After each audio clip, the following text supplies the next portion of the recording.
Hello and welcome to the Runners World podcast with me, Rick Pearson. And me, Ben Hobson. Today we're speaking with Jasmin Paris and Darren Evans about the new running community, the Green Runners.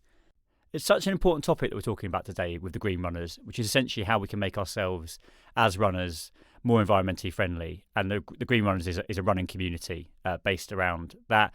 People like Damien Hall are involved, Dan Lawson, obviously Jasmin Paris and Darren Evans, who we're speaking with. And it's such an important subject. I think we're going to just go straight to the interview this week. So without further ado, let's bring on our guest of the week. Guest of the week, here in the studio. Guest of the week, sometimes on the phone. Could be an athlete, could be a physio, or a complete unknown.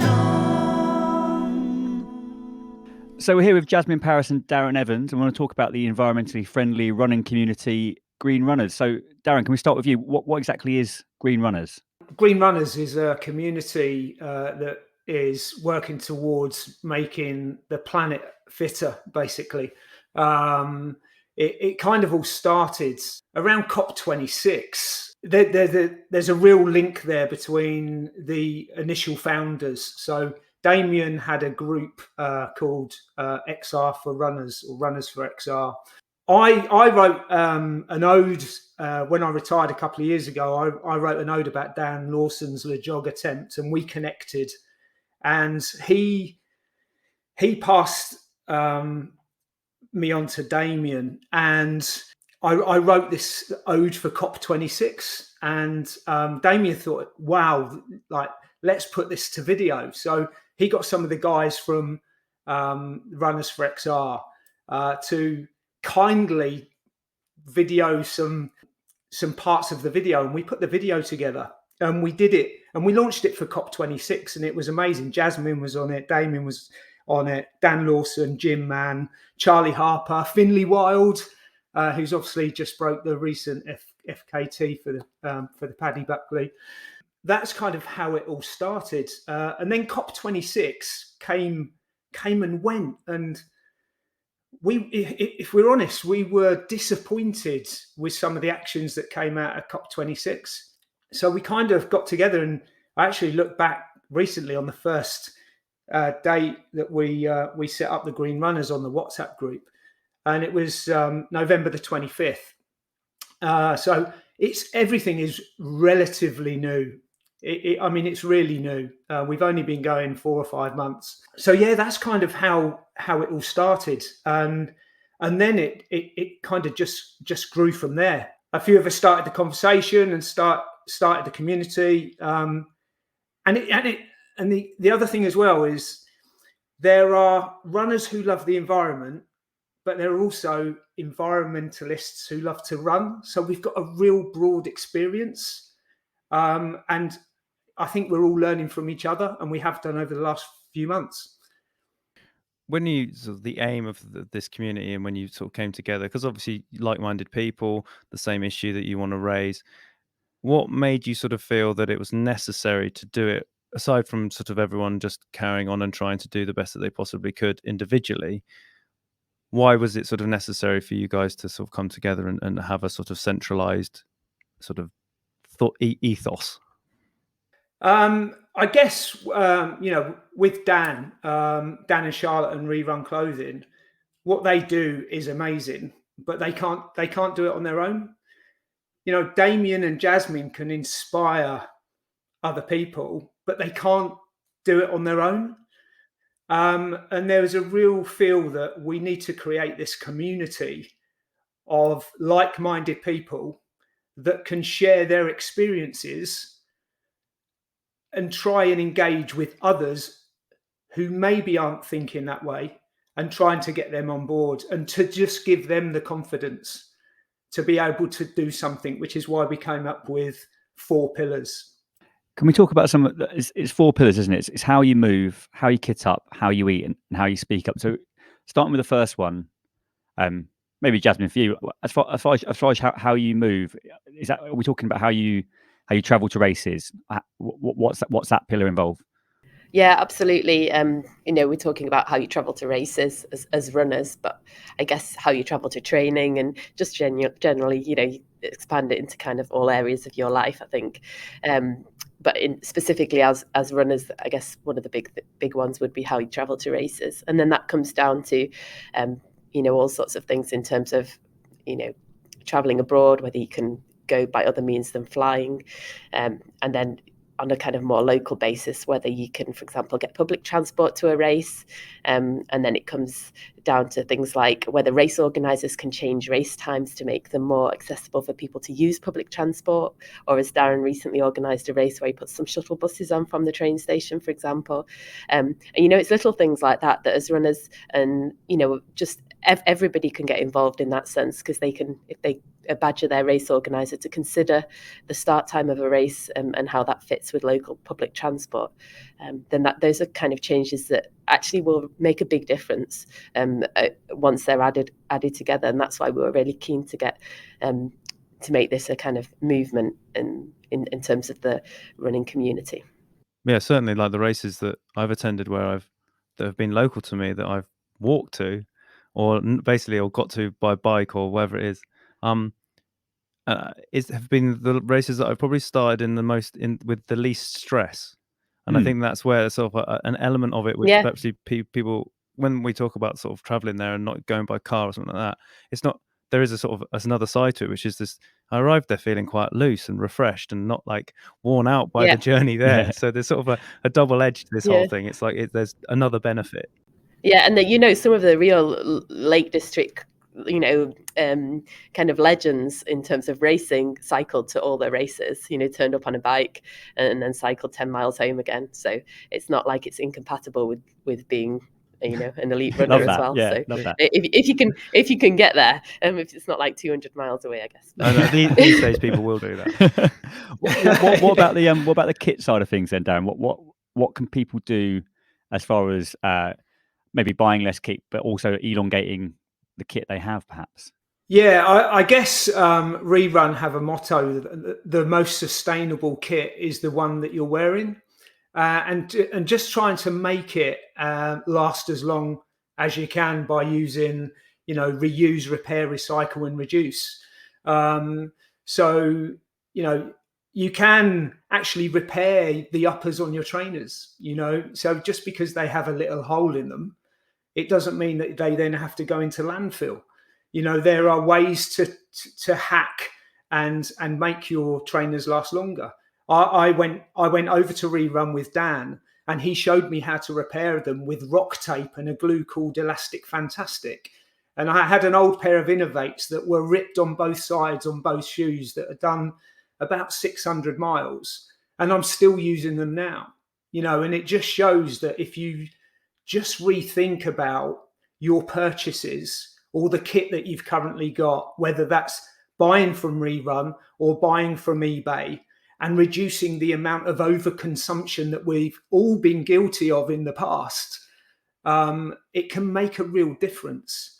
Jasmin, when it comes to your usage of kit and sort of that elite level of, like, I was speaking to a guy, an elite marathoner who gets through X number of pairs of trainers a week because of the mileage and all these sorts of things. And that's a very different story from the general recreational runner, because, they're part of your sport, they're a training aid, or, that it's a sort of different wear level. But how do you go about sort of counteracting the high mileage and high usage when it comes to your kit? Yeah, so it's an interesting question with shoes, because to be honest, I've never really kept tabs on how many miles I've run in a pair of shoes. Generally, for me, the thing would be when they fell apart, or when they have completely lost grip. So I guess if you're running a very technical race and you need grip, then if you've kind of lost the studs on the shoes, then that sort of makes them. But then I'd still carry on using them actually for kind of just training on the road or runs. something. If I Yeah, spot on. well, yeah, and also, like if you're just on a training run, you're probably not necessarily needing to go that fast. It doesn't matter if you slip a little bit. So yeah, I basically wear the shoes until they sort of they're falling apart now, and I've certainly kind of that's something I've become more and more aware of. And the other thing is I would tend to I have friends as well that no kit would ever sort of not get used for its full lifespan. So there's lots of people that I would be able to pass things on to if they needed any more using, and I certainly would do that. There's definitely sort of an industry-led ideal of set mileage that a piece of kit is good for, and that's kind of just a notion that I think is always really interesting to explore every single time, because after 300 miles that shoe is finished. After X number of sort of uses or washes a jump, if something loses its waterproofing, or you know what I mean. So it's quite interesting to hear from someone who has just competed in the hardest race in the world to find out, like, oh, what's your level of usage in terms of, oh, actually it's still pretty good, after X number of marathons or whatever it is. And I think Strava are guilty of that too. Those of us that are on Strava, it will, if you log your trainers on, it will tell you need to get a new pair of trainers when there's nothing wrong with them. Yeah, for sure. And some people are swayed, by that, unfortunately. What about food then? I know obviously Damien Hall's one of the people who's sort of co-founder. He's become a vegan athlete, as a lot of ultra runners are. I've seen on the website that you're kind of talking about some of the changes people can make to diet, but what are they, and what level are you actually asking people to go to with this? It's just to start thinking about a planet-based diet, really. I can only speak for myself. Meat was a massive part of my life, all my life, up until 3 years ago, when my 8-year-old said, "Daddy, I don't want to eat animals anymore." So we agreed not to eat in front of him, and then we became pescatarian, and now we've become vegetarian. But it's not about asking people to just suddenly give up meat or dairy. It's about just making those small steps. So maybe just going meat-free for a couple of nights a week, and thinking about where they're buying their food from. Is it seasonal? Loads of things like that. Jasmin, did you want to? Yeah, so I guess as kind of my food pledge, we already didn't eat very much meat. Like rarely would buy meat for ourselves, but if we were sort of eating at a friend's or anything, we wouldn't say no. But I guess my pledge was to eat less dairy, because I was aware that even though I'm pretty much vegetarian, I was still eating quite a bit of cheese and milk. So those are kind of big things in terms of carbon footprint. But I've switched to, for example, drinking oat milk, and actually for me that's actually pretty much halved our milk consumption in the house, because I drink quite a lot of tea with milk. So it's things like that, So it might just be it's not. I think the important thing to stress is that everybody's going to be able to make different changes, and it's going to be individual for each person. And for one person, one of these pillars might be a bigger sacrifice than another pillar, or it might be more possible than another pillar, and it will depend on lots of factors in your life. But the important thing is to try and make some change and make it meaningful, and not just make a pledge and say that you're going to do it, but actually do it. That's the important bit. So it's whatever you can do. And I think what will happen naturally is that people will do one thing, and then they'll gradually aim to do more and strive to do more. And that's the aim, that it's a gradual process. And it's within it's what you can do. It's much better to do something than nothing at all. So even if it's just a little thing, start doing it. Do you have to be the holder of multiple FKT times to be a green runner, or can Ben and I join up? Please join. You're just in good company with people like Finlay Wild. But it is for everyone, isn't it? The green runners. Absolutely. Yeah, absolutely. Yeah. How do you go about joining then? If someone was like, this is my kind of thing, how do they become a green runner? So we've developed a website where anyone can come and join. It's www.thegreenrunners.com, where you can find an introduction, a message from Damien. We've got the 4 pillars, and we've got a resources page that is always being contributed to by the people that are joining our community. So for those of you that aren't really sure what to do, there's a huge resource there. And on the contact subscribe page, you can subscribe to the emails. You can join for £2.50 because we're all volunteers. We're not backed by any business. So the £2.50 goes to the operating costs of the website, etc. And then you can pledge, which will come through on an email. We'll respond to that pledge and send you a link that you can then go to rerun. If you want a Green Runners badge, I don't know whether you can. Oh, there we go. Yeah, a Green Runners badge, and you can wear that with pride. And Rerun will send you the Green Runners badge for you to wear at events, at races, etc., to feel part of that community. This is the Runner's World podcast.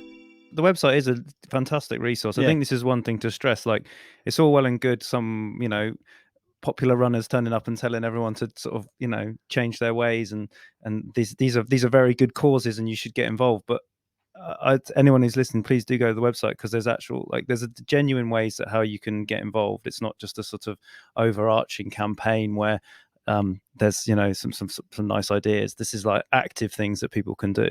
And I would add that we're learning from people as well. We're excited about the fact that the wider this the wider this becomes, and the more people that get involved, the more we'll learn from each other. I've already learned a massive amount from the WhatsApp chats that we've had and the meetings that we've had, and so it's really exciting going forwards. Can we talk about the pledges, Darren? Because I know you've had a few pledges in, haven't you? You said there are actually some quite interesting ones. It'd be good to get a sense of what people are pledging when they're signing up. Yeah, so with the pledges, obviously the fourth pillar is how we speak out, and that is about using the pledges and telling the stories and inspiring others. So yeah, I've got a couple here. So I want to do what I can to be kinder to our planet. I pledge to travel by land and sea, and only by air if absolutely necessary. I'll walk, run, or cycle instead of using the car, and use public transport for longer journeys. I'll repair and use kit to maximise its lifespan, reduce my meat consumption, and spread the word on living a more sustainable life. And then we've got, I believe passionately in protecting the environment and encouraging our 2 children to do the same. There is no alternative to our planet, and the sooner the powers that be make real commitments, the better. So, it's non-generational. It's I've got an 8-year-old. Jasmine's got two children.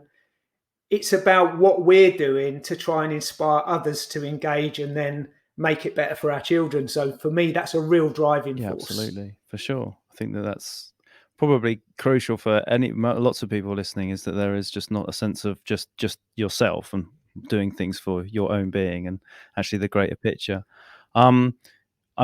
Which pillar have we missed? A pillar we've done. That was it. That was the last one. Speak up was the last one. Good. And just on that, going back to what Jasmine was saying, pledges only become real if the action is behind it. Otherwise, it just becomes words on a piece of cardboard or a piece of paper. That action is really important. So whether it's big actions or small actions, it's the action base that makes the difference. Interesting, one of those pledges you read out mentioned business, and I'm kind of wanted to swing around to sort of not just runners doing their bit, but how running industry is kind of fits in with this whole community, and certainly you've got large corporations make sort of statements about becoming carbon neutral by year, or how they want to sort of, but sort of dismissing the overall thing that they are still mass producing shoes and all these sorts of. How do you guys? What's your stance on these pledges being made, and are they enough? And what can the bigger businesses do? Yeah, well, that's a tricky one, isn't it? I think kind of going forward, one of the big challenges that we all will face is that with the increasing awareness of the environment by consumers, companies, there's pressure on companies to show they're becoming greener. And with that comes this kind of concept of greenwashing. So, companies suggesting that they're doing good things for the environment. They might be making plant-based shoes or whatever it is, when maybe 95% of their products are still really bad for the environment. So that's a sort of kind of one of the big challenges that we face. And I think that that's another reason that it's a really good idea to have a kind of a community for runners to learn from each other, to kind of discuss that, to challenge what they're being shown in kind of advertisements, and to have that kind of resource of talking with each other. And as Darren alluded to, there's people that are professionals in this kind of this field. So there's lots of support, and there's people that you can ask. So I would be the first to say that I'm definitely not knowledgeable, but I feel now that I have a better kind of network of people to ask about what would be the right thing. And the aim would be to kind of have a better idea about maybe what the best, if you have to buy new kit, what the best kit would be to invest in. And I think that's one of the things. I think that will take a bit more work, but that's one of the areas that the Green Runners, I think, will naturally try to provide some information on with time, if that's possible, because I think that will give people a really that will be useful information for people going forward, to kind of have an idea of what company to support. And the same for races. Actually, we had this idea that races would almost become, we'd almost end up giving them a score for how good they are in terms of the environment. And it's everything. Do they offer trees not teas instead of a t-shirt at a race? The kind of public transport options that we've already discussed, and what food do they offer, and all of those things would add up to give them a kind of desirability score as a race. And then if we have a big enough movement of people being interested in the Green Runners, then I think what will happen naturally is that race organisers will start to find that as an incentive to want to get a good score to attract people. So yeah, that's kind of all part of the aim. On a personal level, I have recently stepped away from any kind of ambassador ship for any company. So I'm currently now running for the Green Runners. I don't run for anyone else, and I'll race the UTMB at the end of August for the Green Runners. So for me, that's like, that'll be a way of raising publicity, and also maintaining independence from any kind of, it's difficult to be in the thick of it as a kind of sponsored athlete, and to maintain that kind of degree of integrity. For sure. So for me, that was important to step away from it and just, Well, bravo. I mean, that's a livelihood. So that's a bold step. So the kudos to that. Yeah, that is absolutely. Yeah. I mean, there's principles, and then there's sticking by them. So absolutely. Yeah. Darren, let me play devil's advocate here. What about someone who says, look, the future of the planet actually depends on macro change. It depends on China burning less fossil fuels. It's not really about runners keeping hold of their shoes for longer. That's not going to make a meaningful difference. What do you say to people who actually think that these micro changes aren't really significant when it comes to climate change? I'd say I absolutely agree with them on one point, that governments and world leaders have to do more. And as I mentioned at the start, our whole link was because of COP26, and that's kind of the catalyst for the change that we wanted to sort of get hold of. And we'll be working towards COP27. So the more we can grow the community and inform the community, we'll be even bigger for COP27. But I'd also say that a friend of mine, she's from South Africa, and she was on the COP26 video. She used a saying to me a few weeks ago, it takes a village to raise a child. And it's so important that all of us just work together individually. So if we work individually, that's great, and we make those choices. But if we can do it as a community, then we'll have more impact. So that's kind of my view. If someone came to me and said, yeah, it's okay, fossil fuels, but just stopping my trainers going into landfill is not going to make a difference. But it absolutely will. Absolutely. It's a sort of sense. It's more of a mindset. It's a shift in mindset.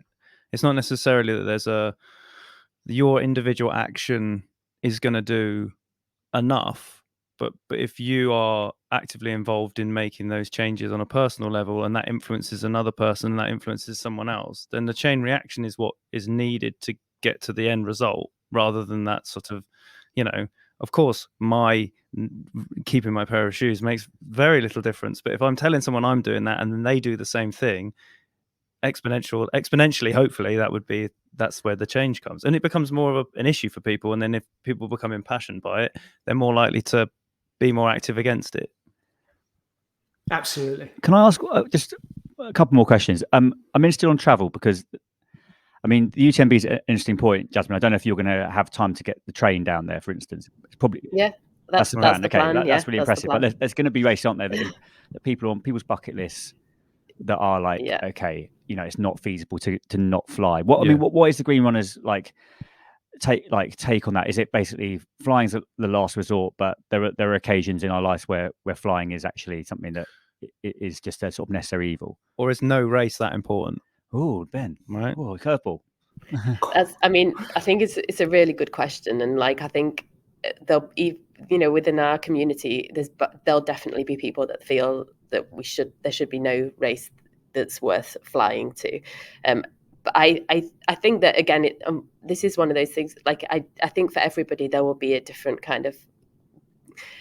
level that certainly at the start they're able to reduce their travel to, because, as I said before, the important thing is to start changing. And it might, if you ask everybody to not fly from the outset, there's no flying, then people will just turn away and not do it. So I think as Green Runners, I think what we agreed was that absolutely limit flying. So for me, within Europe, I would travel by land and sea. We get the ferry now or the train, and as a family as well when we travel within Europe.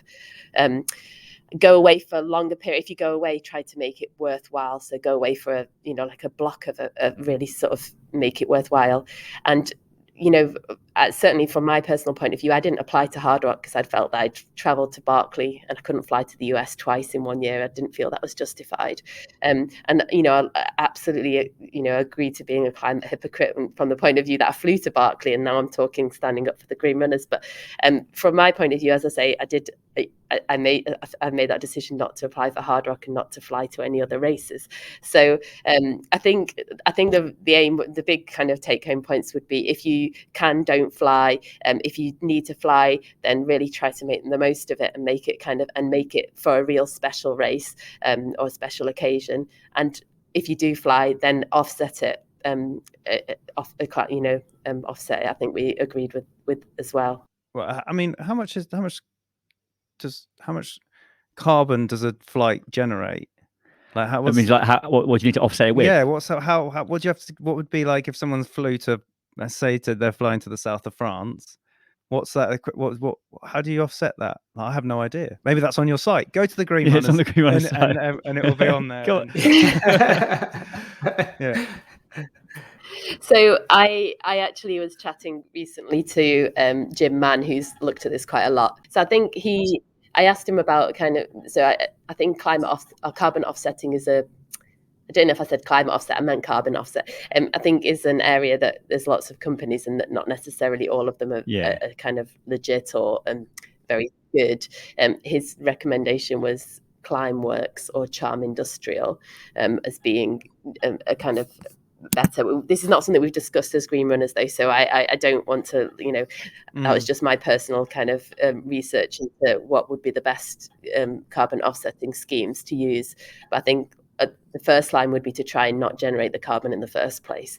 And this is really, if there's no choice, then offset it. I mean, you're not to be jumping in, and to your defense, there's no need. But when you say you flew to Berkeley and then you didn't want to go to another race, but I mean, it's a difference between it being a profession and being a recreational runner. That's my only sort of point on that, I would say, wouldn't you think? Well, I think there's a lot of joy that was be generated as well, which is a difficult one to sort of qualify, but I think it was exciting for a lot of people to watch you at the Berkeley. So it's a little bit different to Ben and I rocking up and doing a quarter of a lap. Yeah, generous. Question. I mean, I've debated that in my head a lot. There's people like Kilian Jornet that you look at and you think, like he should still be allowed to fly to places, because and it's a balance, isn't it? I say to myself, well, maybe you're kind of spreading the message just by going to places, because you're kind of raising the profile of the concept. On the other hand, another part of me thinks, well, why do you have any more right to run these fantastic races than anyone else? Because it's not, I don't feel that I am, I don't feel that I have any more right to do it than more anyone ability. else. I know I'm very conflicted. I imagine that climate awareness is like the climate kind of subject is an area of massive conflict for lots of people. But that's why that's again boils back down to this whole education side. It's not presenting as like the people with the answers. It's just the notion of like trying to get to a better place. Yeah. Exactly. Yeah, that's exactly the point. Guys, thank you so much for coming on the Runners World and talking about the Green Runners. Dan, once again, just let us know the website. Where can people go if they are interested in the Green Runners? Yeah, sure. It's www.thegreenrunners.com. Brilliant. Yeah, thanks very, very much for your time. Really, really impressed with what you're doing with it, and an exciting move for the environment and for runners. So thanks very much for your time. I'm gonna get my £2.50 out and do a little and do my get your badge, and do my badge and my pledge. Yeah, because that's brilliant. That's dead easy. I can do that, and I should eat less meat. I don't eat that much anyway. Do it. Yeah. Thank you. Thanks very much. Cheers, Cheers guys. Cheers. Thanks a lot. So that brings us to the end of this week's Runners World podcast. A huge thanks to our guests, Jasmin Paris and Darren Evans, and to you, of course, for listening. Subscribe to Runners World magazine today and get 3 issues for only £5. Visit hurstmagazines.co.uk/Runners World podcast to get this exclusive listener offer. The Runners World podcast is available on Acast, iTunes and all of your favourite podcast apps. Just search Runners World UK and click subscribe. Thanks for listening. We will see you next week.